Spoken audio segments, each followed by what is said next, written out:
Now to those new details about Prince's death. The newly unsealed court documents are revealing the superstar's apparent struggle with opioid addiction and how he tried to keep it a secret. ABC's Eva Pilgrim is here, has all those details for us. Good morning, Eva. Good morning. It's been nearly a year since the superstar died of an overdose, found dead inside that elevator in his Paisley Park estate. This morning, for the first time, we are learning what investigators found inside Prince's home the day he died.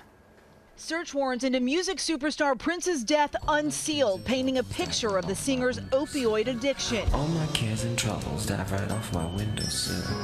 Every time I pop my little... Court documents released Monday showing investigators found a sizable amount of narcotic medications located inside Paisley Park. The pills stored not in prescription bottles, but hidden in vitamin, aspirin, and other over-the-counter pain relief bottles all over the estate, including the singer's dressing room, the mirror room, and the Purple Rain room. None of them in Prince's name.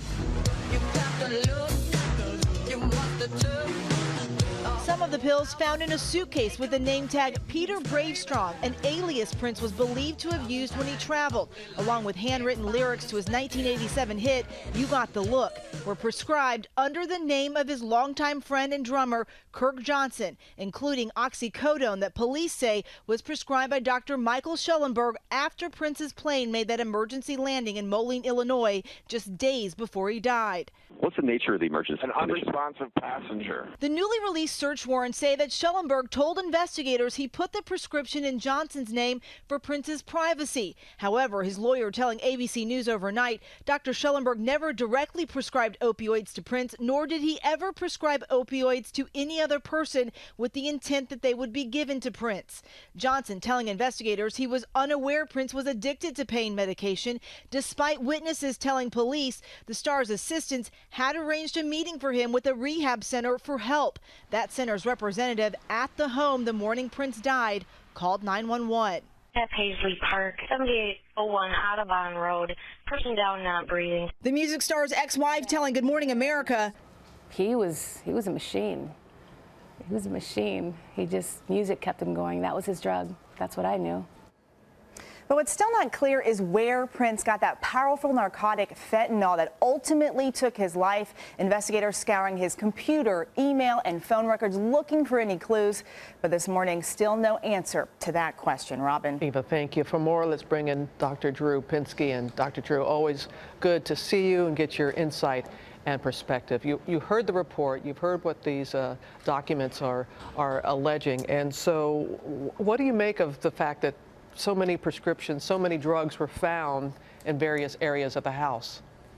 Well, Robin, I don't make much of it. It's just sort of standard fare for somebody with a history of opiate excess, opiate addiction. They have stashes all over. That's sort of a typical thing. What is unusual about the Prince case, well, there are many things that are unusual, but some of the things that jump out are the issue of the fentanyl, why and how he got enough of that to take a huge amount. That's a hard drug to overdose on orally unless you're shooting it. I will remind people that people don't typically die of prescription opioid use unless you add a benzodiazepine. And in his case, they found alprazolam, and that combination is what routinely has killed people for the last decade. The problem now is that people are graduating off the opioids onto heroin as physicians are finally getting the message that we have to curtail the prescribing of oral opiates. Talking about physicians, we heard in Eva's report about that doctor who said that he filled a prescription under a friend's name for privacy reasons. You're not buying that.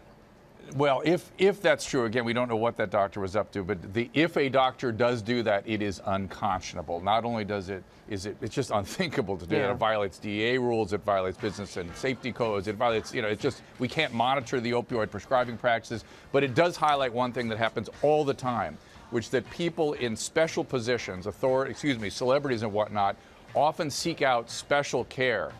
Michael Jackson's physician being case A of that. And when you get special care, you inevitably get substandard care. The standard of care is a standard for a reason. It's the best care. And if a physician is somehow sort of turned on by taking care of somebody special, that's terrible for the patient.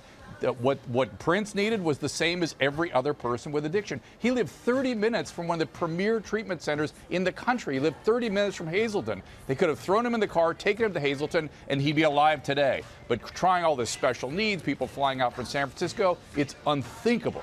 unthinkable to try to treat an opiate addict like that. All right, Dr. Drew, as always, thanks very much. You bet.